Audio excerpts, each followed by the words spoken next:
Hello students, welcome back to Narayana Digital Classes where learning never stops. So let us continue our analysis on the topic electrochemistry with the help of a new assignment, that is 8th assignment. So shall we start with our first question? Yes, here is our first question. So let's read the question carefully. The passage of current through a solution of certain electrolyte results in the evolution of hydrogen gas at cathode and chlorine gas at anode. The electrolytic solution is. So here let us understand or let us highlight the important points here. So we need such a solution from which we can get hydrogen gas at cathode and chlorine gas at anode. So one thing is very clear, that we need an electrolytic solution which has a combination of hydrogen and chlorine. So let's check the options one by one. So coming to the first option, what is it? It's water. So as we know, water is a weak electrolyte, but the ions which are given by water are nothing but H plus and OH minus. So we have hydrogen but we don't have chlorine.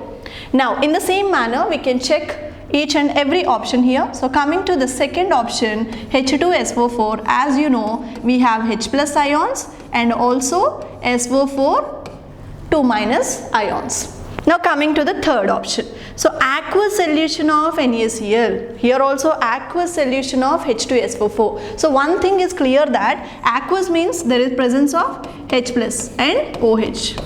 So this is common, these are the common ions whenever we have aqueous solution, because a particular solute is dissolved in a water as a solvent. Coming to here, we have the group of ions. Out of those, one is sodium plus, next one is chloride ion, and as it is aqueous we have H plus and also we have OH minus.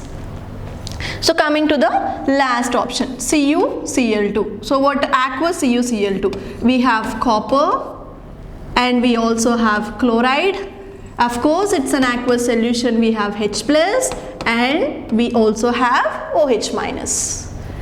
So now, what is our question? What do we need? We need hydrogen and also chlorine gas. So we need H plus ions and also Cl minus ions. So let us check. So this option I can't take because it's lacking Cl minus. And here also there is no Cl minus.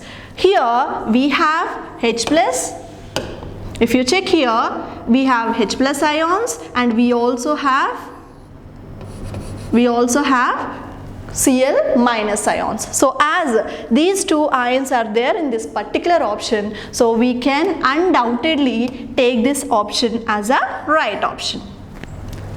So is this question clear to you all? Yes. So what is our answer? Aqueous NaCl. Whenever you take aqueous NaCl as an electrolyte, then you can get hydrogen at cathode and chlorine gas at anode. So with this, let's move on to the second question. Yes.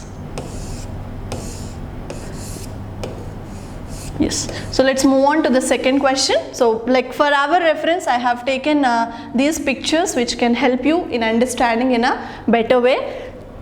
So now coming to the second question, which of the following aqueous solution produces metal after the electrolysis? Okay, so here what is the important point I need to focus on? That's very important. Whenever you are just seeing a question, so see what is the most important, highlight that. We need a metal. After completion of electrolysis, we need a metal should be deposited on a particular electrode. So if we check the options one by one, here let us check the what are the ions which are getting to be produced. So K plus CrO2 minus ion. And now coming to here, K plus is one ion, MnO4 is another ion. Now coming to third option, as you know, CH3, COO minus and also Na plus. And coming here, Cu plus and Cl minus. So these are the ions respectively given by each and every electrolytes which are mentioned in the options. Now what is our question? A metal should get deposited. So if you see here, in all the given options we have metals. And one more thing we need to observe, that all these solutions are aqueous. So along with the ions which are produced by the electrolyte, we also have the ions which are produced by water. So what are the ions which are present in water, which are produced by water? H plus ion and OH minus ion. Okay, now, so when I talk about this particular solution, there we have two probability of ions, and you know very well, whenever the electrolysis process occurs, there is a probability of only one ion getting deposited or getting moved towards the cathode when I am talking about cation. So here, so there are two probabilities, like K plus can be moved towards cathode, or H plus can also be moved towards cathode. So what gives me an information that which is moving towards cathode? So definitely whatever the ion which is having more probability, more tendency to move towards the cathode. So that information will be given to me by this particular diagram or figure. So what is the name of this? Electrochemical series. So you know already, electrochemical series is a series of elements or species, or what you can say, like it's an ion which shows the increasing order of its reduction potentials. So if we check the option one by one, everywhere we have H plus as common. So there is a competition in between H plus and K plus, and there is a competition in between K plus and H plus. Here Na plus and H plus, here copper and H plus. So each and every ion is competing with H plus. Whoever is having more reduction potential, it will be getting deposited on cathode. Simple thing. So now let us check here. So here if you see, where do we have hydrogen? So this is where I have hydrogen. And when we check sodium, what are the interesting ions for me now for this question? I need to think about sodium, potassium, and I also need to think about copper. So when I consider these three ions, it's very clear that potassium and sodium, they are having lesser reduction potentials than hydrogen. And copper is the only metal which is having more reduction potential than hydrogen. So definitely copper will be winning the race. Of course, in spite of having hydrogen plus in the particular solution, but copper will get deposited, will move towards the cathode, and this is the only solution where I can get metal after the electrolysis, and remaining all the three options we will be having heavier metals compared with the hydrogen. So what is our answer? Of course, our answer is copper chloride. So let's move to our third question.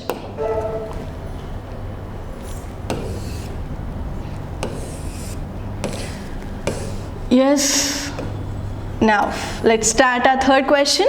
So let us hear, this is assertion reason type question. So let's read assertion. The extent of dissociation is different for different electrolytes. So we need to check whether the given statement is true or false. I think you remember the concept that the electrolysis or electrical conductivity is depending on few factors. So if you recall that particular point once, nature of the electrolyte is one of the important points on which the conduction of electricity will be depending. If you see this question, the extent of dissociation or ionization is different for different electrolytes. If you take KCl, it's something different, and if you take CH3COONA, it is having its own extent of dissociation. So can I say this option is correct? Yes, of course. So this particular statement is a right statement. Now coming to the second statement or reason. The extent of dissociation is dependent on nature of electrolyte and is independent on the concentration of electrolyte. Yeah, as I told you in the first assertion statement, it depends on the nature of electrolyte. But do you agree with the statement that it is independent on the concentration of electrolyte? No, it's wrong. So if you recall the 3 points, one is the nature of electrolyte, and the other one is the size of ions, and the third point is the concentration of the electrolyte. So it depends on the concentration of electrolyte, but in reason they have mentioned that it is independent on the concentration of electrolyte. So we can easily say that assertion is correct, but reason is a false statement. So shall I just untick this option? Yes, this is a wrong option. So what is my correct statement then? A is true, but R is false. So A is true but R is false. So option 3 is our right point or right option to be chosen. So let us move to the fourth question. Yes. So in fourth question we have comprehension type question. So let's read the comprehension very carefully. The substances which allow the passage of electricity through them either in molten state or in dissolved state is known as electrolyte. Is it correct? Absolutely. Okay, so what is an electrolyte? The definition, the clear definition of electrolyte is given. Now, electrolytes are of two types. Of course, what are the two types? Strong electrolyte and weak electrolyte. The compounds which do not conduct electricity in fused state or aqueous state are known as non-electrolytes. So this is the comprehension, the basic or fundamental definition of electrolyte. Now let us see the question. Which of the following is non-electrolyte? So what is non-electrolyte? Tell me. The compounds which do not conduct electricity in either fused state or aqueous state are known as non-electrolytes. So now coming to the first option, NaOH. So if you remember or if you try to understand this option, so definitely when I talk about NaOH and aqueous, they have mentioned very clearly it's in aqueous state. So it is decomposed into Na plus and OH minus. So this is an example of electrolyte, but they are asking non-electrolyte. So let us highlight what is the question they are asking. So they are asking to choose the non-electrolyte. So this is an electrolyte. Now coming to H2SO4, you know very well, it is a strong acid which decomposes into 2H plus SO4 2 minus, which is a very strong electrolyte. Now, so coming to the third option, NH2CO NH2. So what is it actually? Can you write the formula of this? Can you write the structure, or did you recollect what it is, recognize? Yes, this is nothing but urea. This is nothing but urea. So urea is a covalent compound. Urea is a covalent compound which cannot dissociated into ions in either aqueous solution or if you take the fused solution, because it's a covalent compound. So it is very clear that it cannot produce or it cannot conduct any kind of electricity. And now all of these anyways, so we got a right option. So which is a non-electrolyte among the following? Urea is an example for non-electrolyte. Remaining two are examples for electrolytes. So let's move to the next question. Here we have the fifth question. So this is also a comprehension. So I think the same comprehension has been given. Yes, the substances which allow the passage of electricity through them either in molten state or in dissolved state is known as electrolyte. And so there are electrolytes are of two types. What are the two types? Strong electrolyte and weak electrolyte. The compounds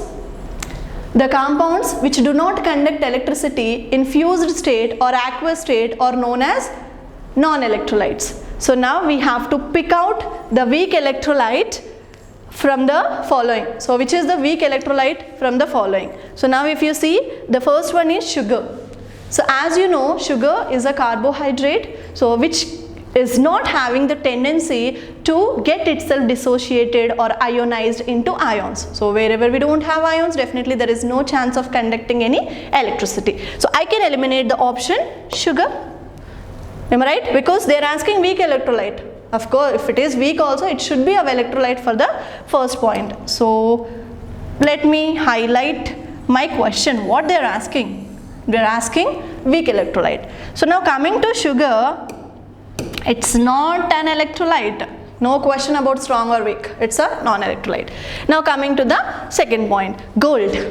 So it's quite interesting. So gold, is gold an electrolyte? Yes, you have to say the answer is, because gold is also an electrolyte, but you can't get it in an aqueous state or a fused state. So to make gold dissolved and get itself ionized, we need a very harmful and very strong solvents. But still, it's an example for electrolyte, but we can't take it as a weak electrolyte or something. Now coming to the common salt.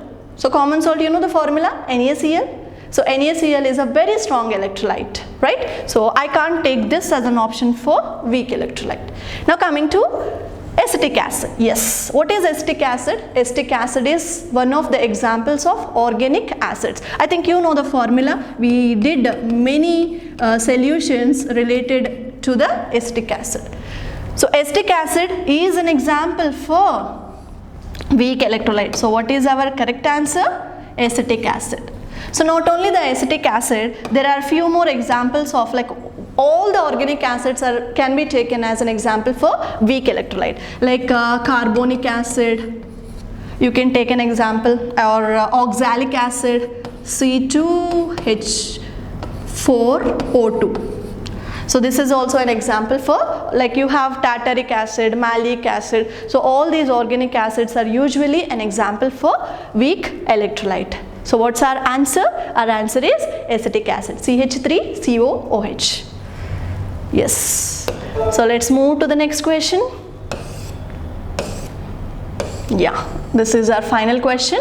So again we have comprehension, and the comprehension is the same what we did already in the previous two questions. So I'm not reading that comprehension for you. So let's see the question directly. Identify the strong electrolyte from the following. So it's an easy question. We need to pick out the strong electrolyte. If you see one by one, HNO3, nitric acid, as you know very well, nitric acid is the best example for a strong acid. So whenever we have a strong acid, so the decomposition into ions will also be very strong. So what is the decomposition? H plus NO3 minus, being very strong, it can be 100% and easily dissociated into ions. So this is an example for strong electrolyte. Now coming to silver, as I told you, gold, silver, platinum, they come in the same region that they are electrolytes, but you cannot say that they are strong electrolytes. So I have to eliminate this option. And of course glucose is an example of non-electrolyte. It's not an electrolyte, so I'll omit this option also. So what is the right option? Definitely HNO3 is our right option. So this is the assignment what we had for today. I believe that everyone understood it very clearly, and you do the remaining examples also. So thank you so much for being very good listeners. Stay home, stay safe.